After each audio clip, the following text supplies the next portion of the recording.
started. So doing it now.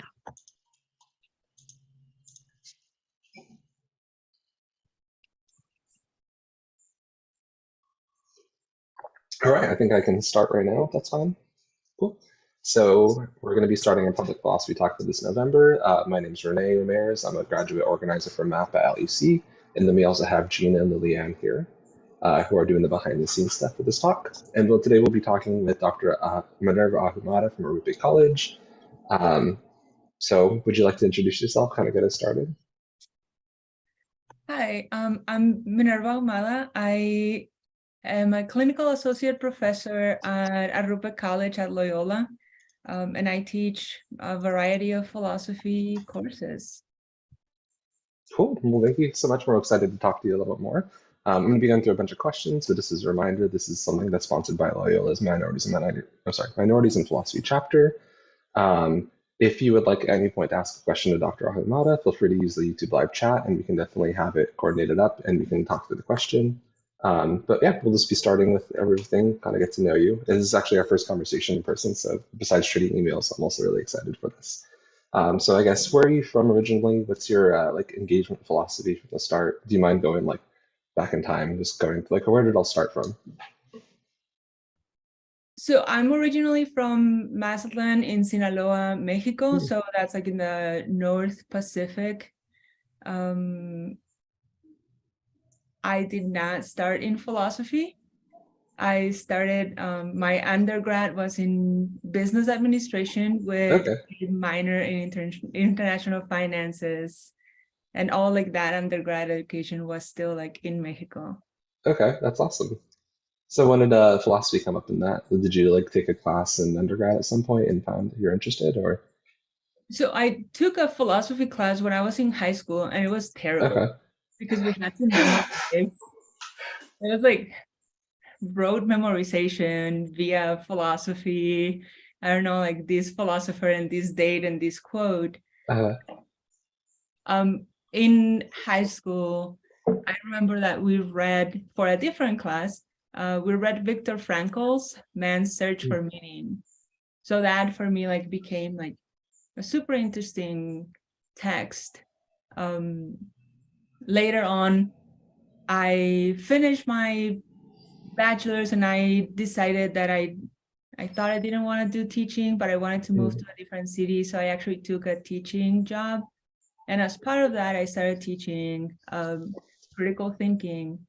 So from that, I started getting more involved in teaching ethics to high schoolers. So my first experiences teaching are like high schoolers that were probably 3 years younger than me.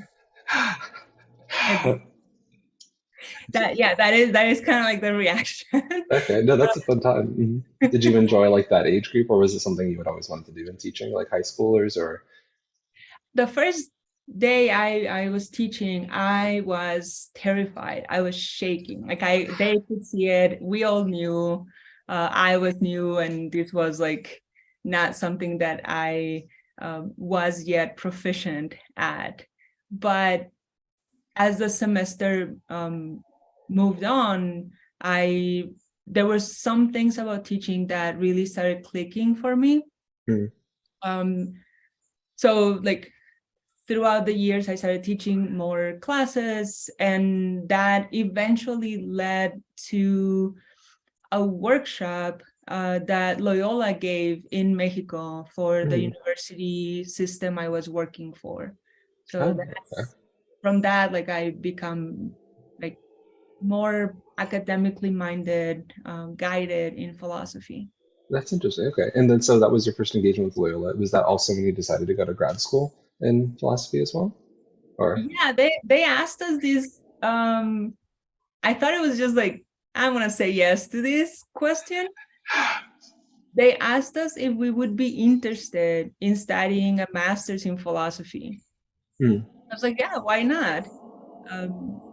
And then they checked my English knowledge test, and I just got like a request for a meeting with the dean at my school, and it's like, hey, would you like to go to Chicago and study a master's in philosophy. Wow, so this all kind of happened at once. Yeah. That's cool. Wow. Okay. Then, so I guess your interest, you said a little bit were in ethics going into it, but did Mhm. you like want to study ethics specifically when you entered the master's program, or did you start with something different in mind? So when I started, I think that's exactly what I thought I wanted to do. I wanted to do ethics, but I didn't know all the different directions that you can go when you're studying ethics. Um, and I'm sure like you've had experiences like this, or other people have had experiences like this, right? That you start studying something, but you have to take all these different classes. It's like, well, then what about recours, or what Mm-hmm. about like, so at the end, I was on a scholarship for like 3 years to finish like my PhD before I had to go back to Mexico. So I decided that I had said ethics at the beginning, so I was just going to focus on ethics, and from that, like narrative ethics. Okay, cool. And did you have like a specific thinker that you really enjoyed or liked, or like applied ethics, virtue ethics that you're really into that you end up studying more deeply? Um, I had done some work on virtue ethics, so working more like in virtue ethics, reading a little bit of at some point, so my PhD is from Loyola. At some point, Andrew recommended that I read recours, Okay. and a lot of what I ended up doing is inspired by like Alasdair MacIntyre's work and Paul Ricoeur's work. Okay. And if you don't mind, and you don't definitely don't have to go super into detail with this, but what's a small pitch about like what Recore or like this other person was? I didn't hear the first name. Exactly. Recours, I can tell you, like, if you time and narrative is amazing to do, ethics and narrative, of course, but the rule of metaphor, Okay. that was a great book that I didn't have to read, but I enjoy rereading parts of it. And then I'm not gonna remember the name of the book by Alasdair MacIntyre. Mm-hmm.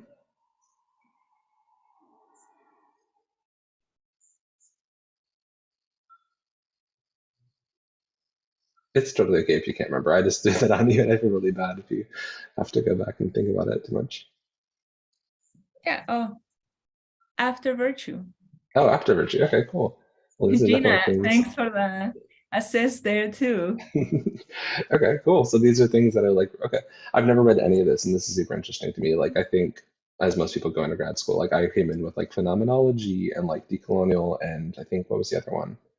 Decolonial and social political. But I think so far I kind of like dropped the two. But it's cool that you like stuck with ethics. You came in with like a really good idea and then kind of came up with it. So that's awesome. Yeah. And then was there something about philosophy that you found? So if you were like studying business before, like what was like the allure for you to kind of like switch gears and kind of go, besides just like having the opportunity? Was there something about it that you loved specifically?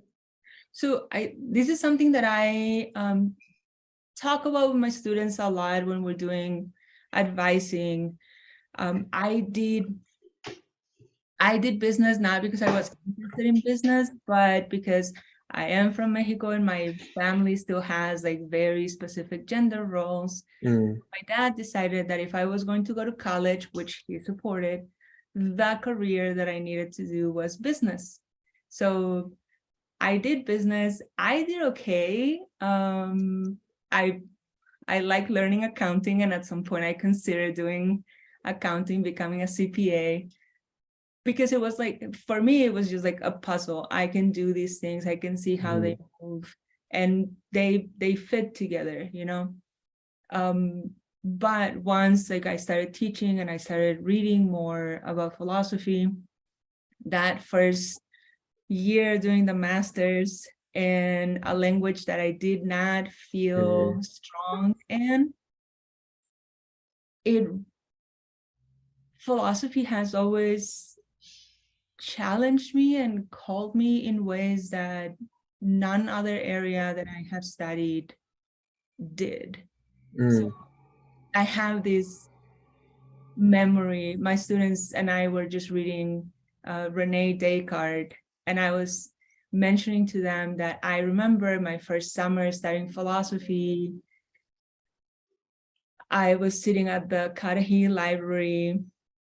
I had the Meditations and First Philosophy in front of me and like 5 different dictionaries. I have no idea what is happening. But I probably sat down to read for 3-4 hours, and I didn't feel that I had to throw it away, and just like I had made a huge mistake saying yes to that scholarship. So there has always been something that feels difficult to explain, but very alluring.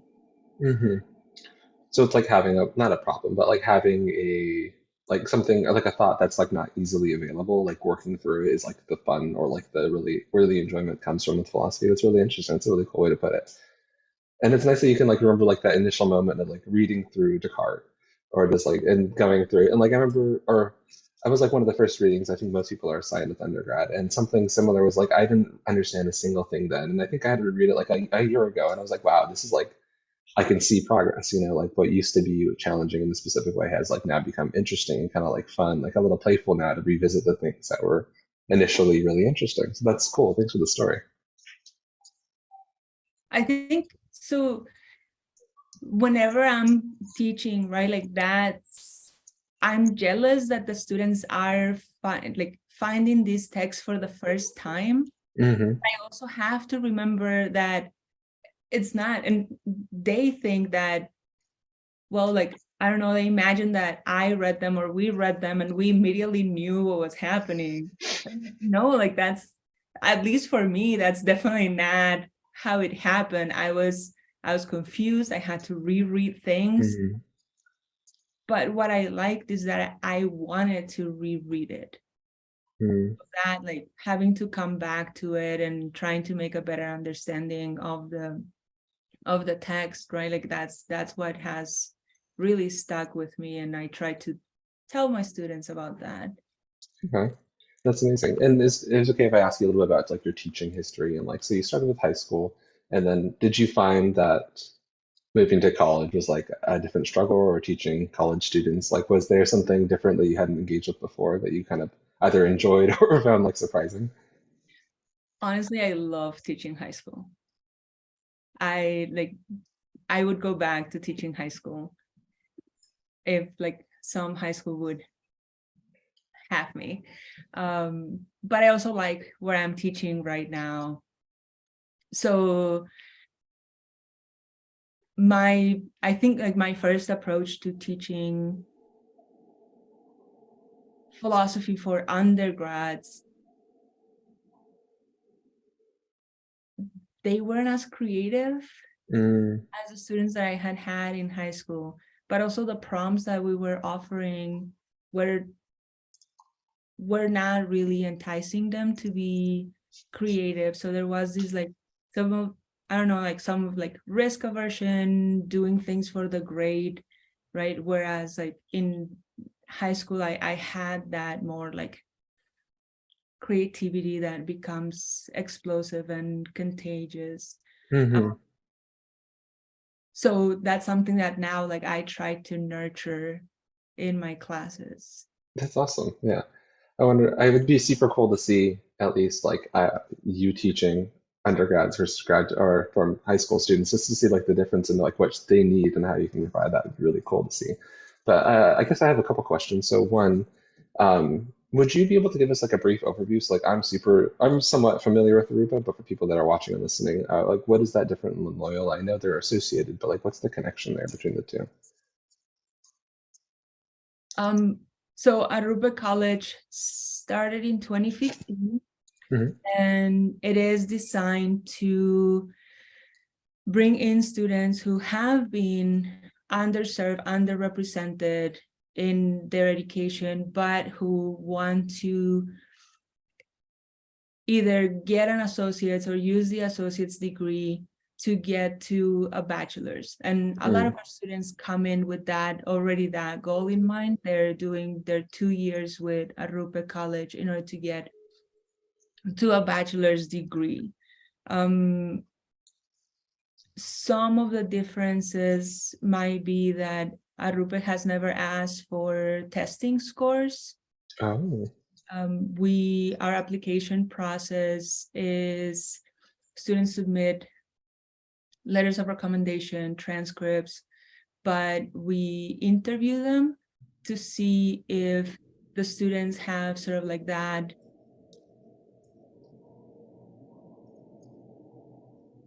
hunger for being higher education, and whether they are open to receiving resources, that they don't want to come to a place that is just, I don't know, turning the cogs. You enter one way and you come out the other, but that the students will be interested in having somebody like, I'm an advisor to 25 students for the 2 years that they're at Arrupe. Oh, okay. The connections, like before their first year starts, we're already connected, and I stay with them for as long or as little as their time at Arrupe is. We also have embedded social workers, so it's very easy for me to see that a student has a need that academically we can fulfill, but if that need were to be addressed, then the student would have more resources to put into their education. So part of our mission reads like, we're based on cura personalis, right? And we try to do rigorous liberal education. So I think the thing that sets us most apart from like most places is precisely that our commitment to cura personalis is very present and not just something that we left in a statement. So we have, again, like our students have advisors since like before they come into being full-time students with us. They have access to social workers. We have the Arrupe Market, which is a pantry that's actually accessible to any student at Loyola, not just our students. We have writing and math resources. So we have tried to build that space in the Water Tower campus so that students have ready available resources that they can use. Wow, that's awesome. I didn't know too much about it, but this is like great to hear about that. Like, at least Loyola and Aruba together have like formed this kind of network to support students. And a lot of them probably first generation from, you said, marginalized communities already in Chicago or like around here. So, when after I graduated from Loyola, I taught at LaGuardia Community College in New York for about 5 years. oh. And then I that's when Arrupe started in 2015. So I'm one of the first faculty members there. And I was hesitant to leave my tenure track job for the unknown, because we didn't know if Arrupe was going to pan out, or like there's no tenure track positions at Arrupe. But as I was trying to make the decision, I saw one of my former students actually from Loyola was an admissions counselor for Arrupe. And she posted like, I just called 25 undocumented students to tell them that they have a free ride to college. And I was like, yeah, this is where I want to be. This is where I have to be now. That's awesome. So it was like literally like a call in terms of like you found like something you believed in, you've like felt that you had, no, would you say like almost like a duty or something that you should be doing rather than just teaching at another place? Like it was like which is like an ethical demand or something like, yeah. Yeah, I'm not really a good Kantian, but that this is like responding to that duty and using like my talents that way, and like fostering and growing so that these students can fulfill their academic goals, right, and be well supported. Yeah, that is usually how it feels. This is a duty that I must fulfill now. That's awesome. Cool. Well, thanks for sharing about that. And I guess we have a couple questions from chat. I guess we can start answering. So Liliana asked if you have any advice about for future or like upcoming instructors in philosophy, and especially those from like minority communities. Are there challenges that you've like encountered since starting in the profession? Yes. So I grew up in Mexico. I learned English later on. I have an accent, and sometimes I might be able to pronounce Thrasymachus, but I really have trouble pronouncing other words that are not like academic philosophy. So sometimes like students might think that because I have an accent or I might forget a word in English that I'm not a good instructor. And that has been, I think that has been a challenge that I have learned to embrace, right? Because after all, like I am fully bilingual. I have degrees that I have gotten like in this country and abroad. So I think sometimes wondering why students might have that perception and what can you do from your teaching persona to challenge. It has been a good strategy for me, but also reaffirming who I am and the value that I have when those challenges come up. Always having like a good group of people that you can go to and tell them like, I had this experience, I don't know how to process it, I'm feeling a little bit like gaslit or like out of place. So I think that to me, or for me, like that has been one of the most usual challenges, not knowing how to respond to people who tell me that I have a weird name or it's hard to pronounce my last name, or I have 4 names. If you put like when I was applying for jobs, right, like I have 4 names, and people often made that comment of like, oh my God, I don't even know what your name is. And finding ways of, okay, I know this is going to come up. What's a good way to assert my place here so that I don't downplay what is happening, but I also, especially like at job interviews or like teaching settings, I'm not read as overly sensitive. So there's almost like an obstacle course of things you have to navigate pretty much on the daily, either teaching or like even pursuing the job market. So like you've found like the community of people that support you, and like who are those, like other faculty members, other people who are also like in the, not like in the struggle together, but like in the same like year or two with you? Is that who you found to be like the most helpful? Or Yeah, so at Loyola, right, when I was still a PhD student, at some point we had these really awesome discussions with female professors, and we were able to ask them precisely those questions, like what obstacles did you face, right? And then as a person of color, like how did you deal with there's a lot of research, right, that there's, even in the evaluations that students fill out, there's a bias that affects minorities more. So being able to have like those mentors that are open to having conversations that are honest and not sugarcoating or making you feel like, no, you're on this, like what you said, Renee, like you're in the struggle together. I think that is exactly what I have found, both like when I was a grad student and then later on going to conferences on like Latin American philosophy or Mexican American philosophy, right? That you look at each other like, yeah, We know what's happening. Okay, that is cool. And so we actually have a question that's somewhat related to this. So would you be willing to share some from Cynthia, actually, the question. So would you be willing to share your experience about teaching either like philosophy in Spanish or like texts that are traditionally from like Latin American philosophers? Like, are there some things distinct about those experiences that you want to share with us? Yeah.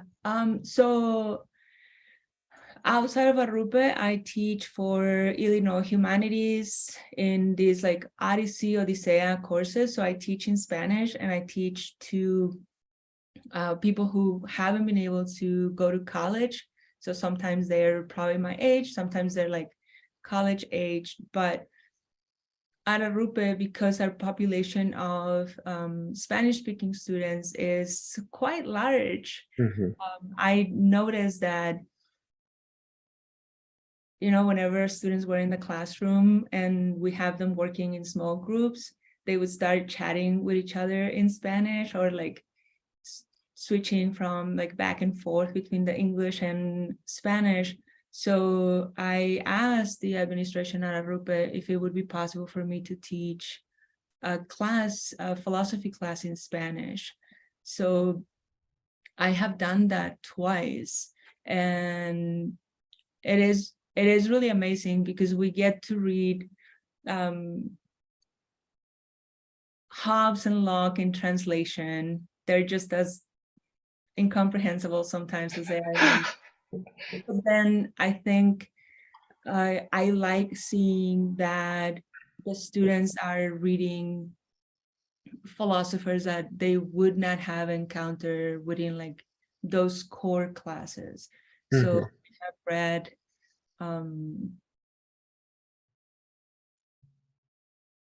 why am I blanking right now? Gustavo Gutierrez. We have read John Sobrino, now that we're like in Catholic or Jesuit Heritage Month, right? We have read Rocio Zambrana. So being able to show my students the value that their Spanish has in the academic world has been amazing, like super rewarding. But then the other part, and to me, like that is the most rewarding part, is that even within my own identity and way of being, that class is very different than the classes where I teach in English. So there's a different playfulness that comes out when I'm teaching in Spanish. There's a different way of caring for the students and for the text. And because a lot of my students feel that they're not very comfortable in academic spaces using their native language, to be able to calm that anxiety and make it relevant and make it important and taking space in the world, I think that has been, seeing them grow that way, that has been an amazing experience. And I'm always very, very grateful for the students who dare to take that class in Spanish. They still have to write an essay, so. That's a great thing. I mean, that's super cool. And if you ever teach it again, I would love to sit on that. My Spanish isn't very good, but I'd love to just like, I don't know, be there in that environment to kind of hear the way in which students otherwise like we might feel hesitant to kind of share and don't have like the competency of the language, just like to be able to kind of use what they find necessary to express themselves and like using the language that they're comfortable with is amazing. That's super cool. And it's like I've never heard of like a class going like that, so that sounds amazing. So we actually had another question or follow-up from Brandon. So he has two. And you mentioned this a little bit briefly when you were first talking about your teaching experience with high schoolers, like they were a lot younger than you, or not a lot younger, they were a few years younger than you. And like, did you experience like imposter syndrome in these cases or since then? And then like which ways have you kind of overcome it, or like what have you done in terms of strategies to avoid it? I often experience imposter syndrome. Mm. For multiple reasons. It's not just like that I have an accent, or that I'm a woman, or that I identify as a Latina, as Mexican. Sometimes it's even the fact that I teach at a 2-year college where I don't have access to a tenure track. So all these things that are built up around us as like, that is the goal, and you're falling short of it, right? Mhm. I have gone to conferences where people have told me like, well, but if you're at 2-year college, then you're not really a philosopher, you know? Mhm. Like, yeah, I already think that sometimes, so I don't need to add it. So that's again when I try to go back to, well, but these are the things that I have actually achieved. So sometimes I like to interpret imposter syndrome as an anxiety. Mm. And there are many ways of calming down that anxiety, right? From like being more in your body, being more in your history, being more asserted and grounded. So that's how I try to address it, and to tell my students, like, you most likely will experience something like this. I don't know. I hope like it goes away at some point. Mhm. In my case, it hasn't. Political climate can bring it up, right? So what I like to do is to have those moments that are, this is my embodied reality. This is where I can assert myself. And again, these are the people around me that support that and will tell me, you belong, you need to take space, you need to assert who you are.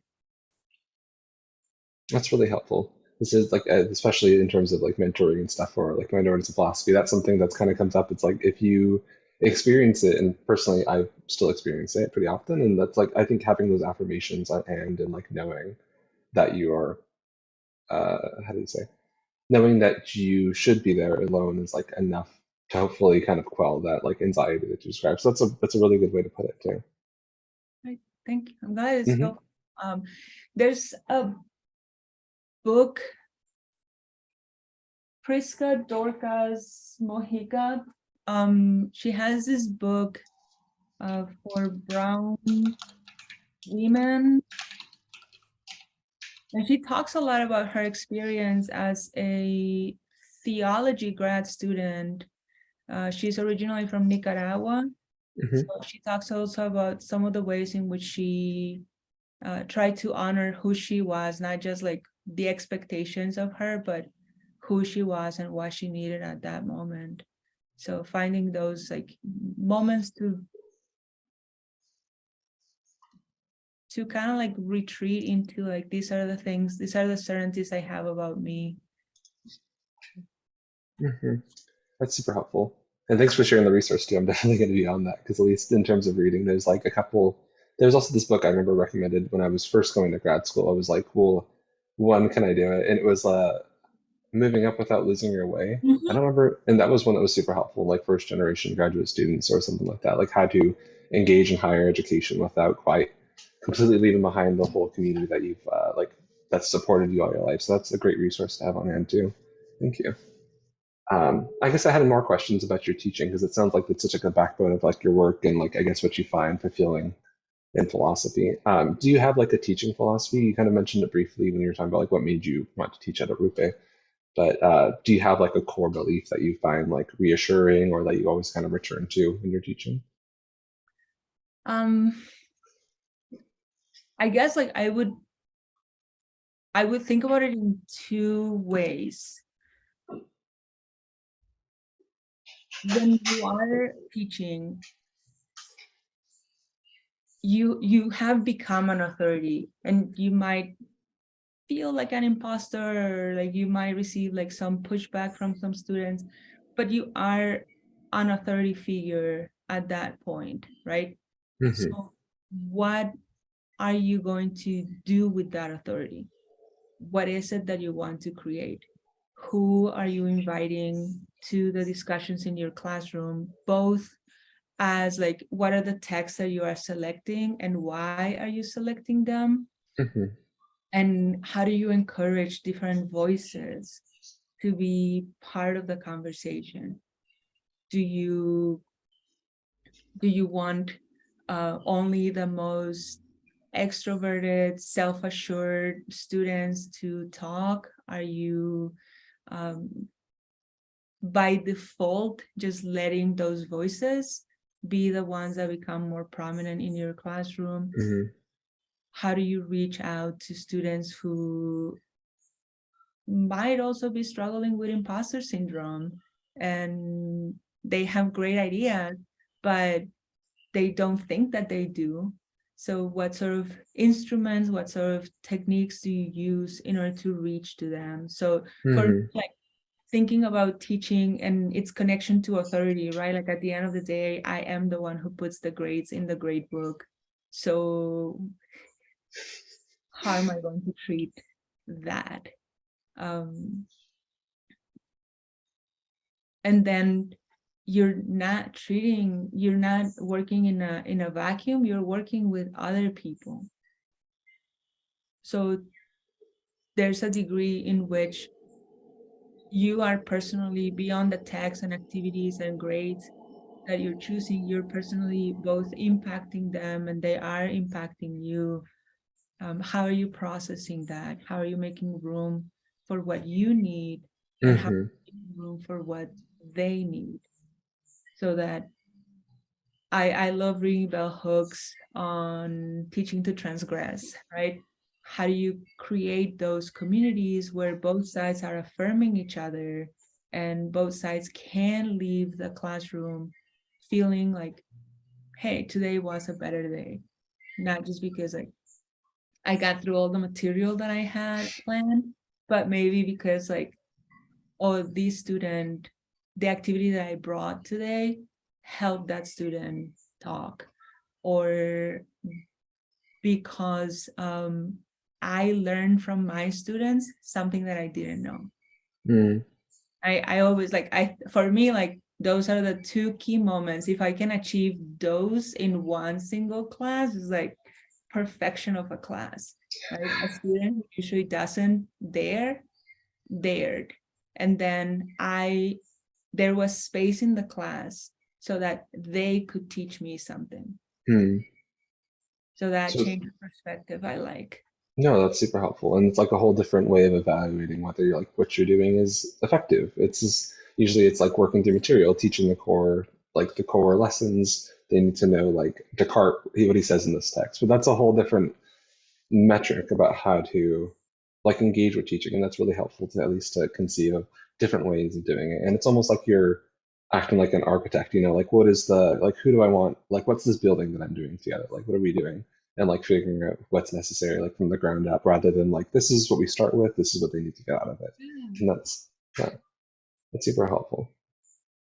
And we have a question from Gina. So it's about teaching social political for the first time, um, having to talk through the current political climate in a way that supports students and affirms their resistance. Uh, oh, I butchered that question. I'm so sorry. So I'm just going to read it because I can't apparently make sense.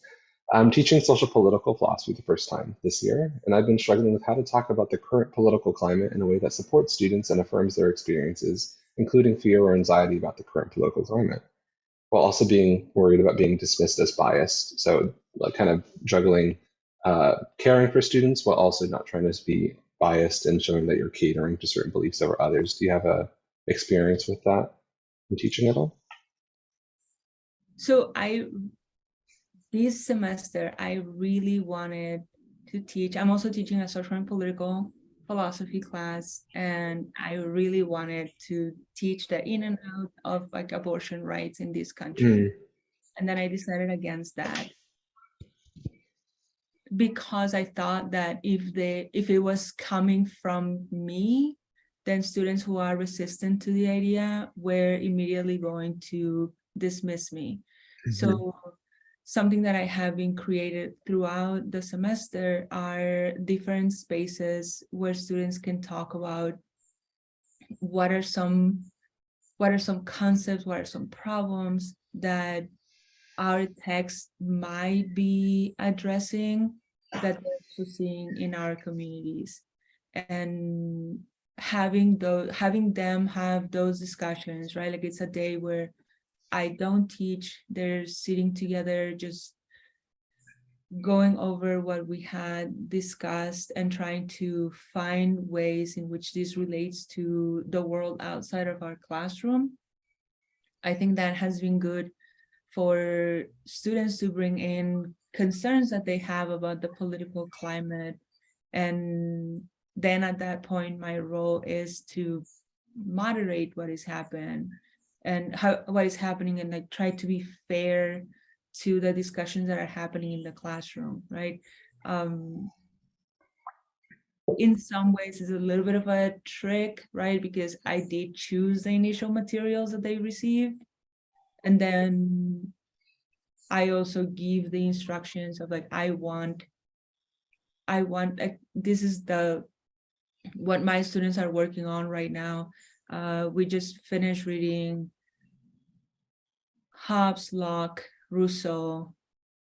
So their exercise for right now is, what's a term that caught your attention? Does that term include everybody? Is there everybody that seems to be excluded in the conversation? And a lot of students are putting together like the seeds of a Charles Mills, the racial contract paper. I know the text in ways, like I know social contract theory in ways that they don't yet. So crafting those spaces, right, where the students are the ones who can see the controversial points or the ways in which some of the practices that we're having right now might run counter the philosophical advice, or the philosophical advice really got us into this situation, right? I think that's what I would recommend. It takes more time to prepare that way because you're not just lecturing, but it's yeah, it is I feel like it is a trick of the trade, right? Like bring in the materials that you know they need for the class that they're taking, but also what are other voices that you want included so that you can pair, I don't know, Jose Medina with Locke, and as the students, like what would a conversation between the two of them look like? Here's Maria Lugones and Hobbes. I actually might do that next year, right? Like, what does that look like? And can they make space for how these ideas fit or don't fit together and how they affect our reality right now? Because I love teaching social and political philosophy because it allows you to engage in those different ways. That's really helpful. So you're kind of creating the scenarios where they can make the connections themselves, like rather than kind of like push an opinion on them or like kind of lead them to an idea. You're kind of giving them all the tools necessary, and you can kind of see the connections where they would be made, but they're kind of doing it themselves and kind of creating these like a new perspective to see it from, and then hopefully getting to where you want them to be through that experience. It's really cool. And then Gina and Lillian will say thank you for the advice. This has been helpful for me too, as I go into like trying to prepare how to teach. Like this is something I want to eventually be able to do, but to me it seems so like insanely difficult. So it's been helpful to talk through it with you at least. Well, you know I'm around, so oh definitely. I will bother you. To do like a Ask Minerva column, or have you like come see if it's true that I do that in my class, or I'm just saying it here because it sounds cool. Yeah, for sure. I'm super excited to do it. I would love to see you teach at least once or twice.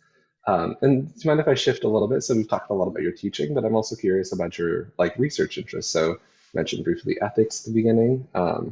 and then that you're still going to conferences and like doing your research. Like, what is that looking like for you right now? Like, what are you interested in, and like, what ideas or concepts are you exploring in your work? So this is like the benefits and downfalls of being in a teaching center position, right? Like you don't have to have a research agenda.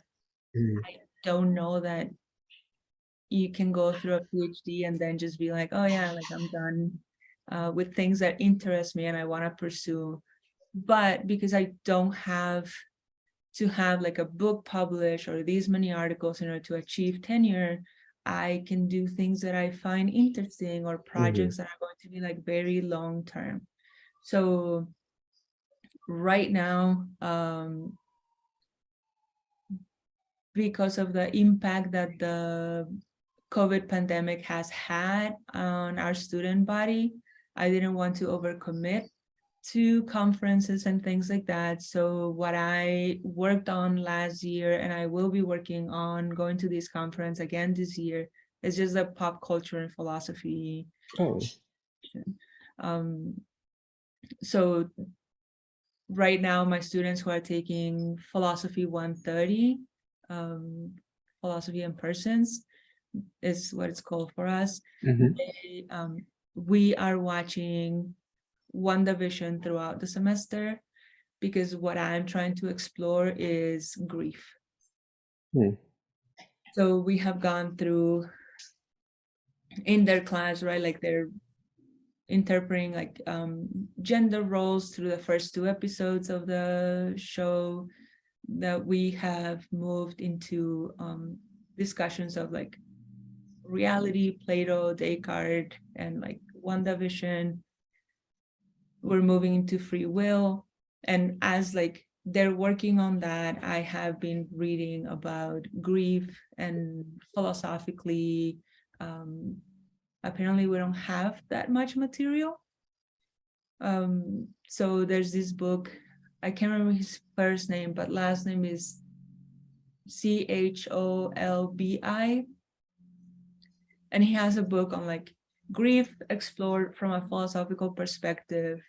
So my students will read 1 or 2 chapters of that book. Meanwhile, I'm like reading all the footnotes. 100% on WandaVision and Doctor Strange, but learn more about what grief is and what, if anything, I could add to that conversation. The other project, when I was at Loyola, I didn't have any classes on decolonial thought, so I'm very jealous about some of the hires now. So that is something that I have learned to study on my own after the PhD. And I have been reading Latin American feminist to try to have a perspective of like what feminism means, what is not done in these political circumstances. So what that's going to turn into, hopefully a few presentations, hopefully an article. But it's a fun side gig to have. That's cool, and it's great that you can like not so much make it work, but like really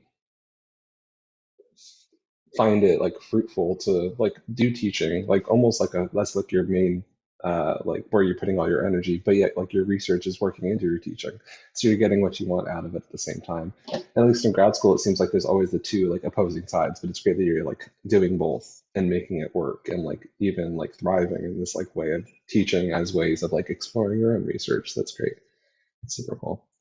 And okay, with the last 12 minutes, I just want to like say a reminder that if you have any questions for Dr. Ahumada, feel free to drop them in the chat, and then Gina and Liliane will forward them to us and we can discuss them as well. But I guess until we get a question, I kind of want to like, so what do you do in like your outside of teaching and like researching and doing stuff like this? Like, what is it, like, you have any interest or things that you like to explore? So this summer, we started getting a CSA. I can't remember what it stands for. It's agricultural produce. Oh, okay. I'm gonna look it up because I am curious. CSA, is it agricultural? Mm-hmm. Special Committee on Agriculture? Supply chain assistance? Let me. Oh, community supported agriculture. Thank you, Yes. Gina. Thanks, Gina. So we started. I love cooking. That's like, this is how I connect to like my mother. I'm from Mexico. I'm the only one who's here. My whole family is back in Mexico. Other than like the family that I have made with my husband and my cat, the rest of like who I consider my family, they're in Mexico. But I learned to cook with my mom and recipes that were like my grandma's. So whenever I'm in the kitchen cooking, I feel their presence, and it allows me like that moment where I'm just chopping vegetables. So the CSA was great and anxiety inducing at the beginning, because there are all these vegetables that just get to you that I didn't even know they exist. Uh-huh. So it has been fun to have to sort through like, how are we going to cook these new things that we have? But I often, because I did do a degree in philosophy, I often think of Sor Juana Inés de la Cruz, who in one of her writings, so Sor Juana is this Mexican philosopher. She was a nun, so she writes some plays, and at different points she examines ideas of gender, ideas of knowledge, right? And in one of the epistolary exchanges that she has, she starts with this quote. She says, Aristotle would have done better philosophy if he had cooked more. Okay. Aristóteles hubiera sido un mejor filósofo si hubiera guisado más. And if you're thinking about like what cooking is and how a virtue is practiced and developed, I'm like, okay, so maybe that's one of the things that she was saying. I can never be sure of what she actually meant, but I often like find myself philosophizing as I'm like chopping spinach or something like that. That's super cool. And I didn't realize there was even such like a rich history of like philosophy and food. Like this past year, I know Claire Lockard, who's one of our alum as well, she taught like a little seminar on like philosophy and food and like how different things. And then recently I went on a conference and someone is doing like the metaphysics of food, like what counts as food versus like what doesn't. So it's actually something really somewhat recent that I'm also engaging with. But that's awesome to feel like you're like when engaging with like your family when you're cooking and like a similar my family's back in California, in Southern California, and like when I moved out my mom gave me like a rice pan, and it was the same one like my grandma had gotten for like a wedding gift. So like something like that has been kind of like in my kitchen and like in the family for forever. So like there's like a Latino like something distinct that feels like about cooking and like being with family. So that's it. Has your mom given you any recipes or? The one I frequently do, and it's not so much like a recipe. I've just seen her make it so many times, and like there's no measurements. There's kind of this like everything shaken out of like the container, which I think is like a pretty common. Like it's like yeah. So what do you like? What's a family recipe? And it's like oh, there's nothing. There's no measurements. It's kind of just feeling it and smelling it, or whatever. But like sopa, so like the Spanish rice, and that's the one I make pretty frequently. And I remember like the first time I made it, I was like I don't know if it's gonna go right, but I just did it, and for some reason, it's kind of always gone off a feel. And like you can't really explain how to cook it. It's just something you've seen them do multiple times. Or like chilaquiles, like casserole. For some reason, that was always her go-to. So like similar. That's just something I make pretty frequently. But But yeah, not so much recipes, just like seeing her do it and like copying what she does has kind of been the way to go for me. Thank But is you. there anything like recipes for you? Mhm. Oh, there's no recipes. It's the same. Yeah. And then I get like strange advice that somehow it works. Like if I'm making rice, my mom told me, and her mom told her to put like my hand on top of the rice. So you put the rice in the pot and then you put your hand on top and then you fill it up with water up to here. And that'll cook the rice. And it does. I just heard That's so about it. cool. I I don't haven't know heard why. that one. That's awesome. I mean, it's just it's always been like this kind of like phenomenological thing for that like like marginalized communities. It's like cooking and like there doesn't have to be like a dominant way of knowing how to do it. It's just like expressing or like kind of getting to the goal that you want it. It's always achievable in different ways, and that's great to hear about. And it's like it's a shared experience, despite like even Lillian kind of agreed. Like thanks for like making cooking relatable in this case too. Like someone who's far from home, she also identifies in that, so that's great to hear. But okay, I think we're still waiting for some questions. But I guess anything else you wanted to mention about your work or anything that you're working on that you kind of want people to know about, like anything in terms of like events at Rupa or things that are going on. Um, so next week, November 17 is World Mhm. Philosophy Day. And when I was in New York, it was always celebrated in different universities in New York. And I always thought like, oh, it would be cool, like now that I'm here to do something. We're actually going to have a few events throughout the day. We'll start with just asking students to share wisdom that they have, like wisdom that their parents have given them, that they have collected, right? And to share that like in a public space. Then we're going to have some like philosophical thought experiments around, we have like a free time from 1 to 2 every day. And then we're going to close the day. If anybody wants to come for this, we'll watch an episode of Black Mirror from 5:30 to 6:30. And then at 6:30, we'll watch Bodies, Bodies, Bodies and talk about philosophy in Bodies, Bodies, Bodies. Okay, cool. It's like a full day. I never heard about the World Philosophy Day, and it's not something I think was familiar for me. But that's cool that y'all are doing like a proper celebration of it. And I'm gonna try to go now that I know it's next week, and I'm in Chicago, so it's perfect. Yeah, my All right. office. Well, I appreciate this. Mhm. The My office is here. Okay, I'm gonna follow you. And I'm very good at like bothering people, so I'll definitely at least make an effort to be there for sure. Well, in our last few minutes, I guess we're still waiting if anybody has any questions, but I just want to say again, like, thank you for this conversation. Like, I'm a little bit regretful that all we've done is trade emails for the past like 2 years, and I feel bad that we haven't had like a full introduction and conversation, but this has been amazing to get to know you, your work, and like your teaching experiences and everything. And it seems like you have such a good history of just like knowing how to do philosophy like in a community, and that's been amazing to hear about and see like all the different ways that you've kind of found a community and like you're even giving back to it in the way that you teach. So it's been great, at least for me, to talk to you, and hopefully everyone else to listen as well. But um, is there anything you want to close with, like any advice for people that are just getting into it as well, or any like lasting thoughts about philosophy in general that you want to share? I think I really appreciate the minorities in philosophy. I often wonder how my experience in grad school and after would have been if a group like this one had been around. So Mm.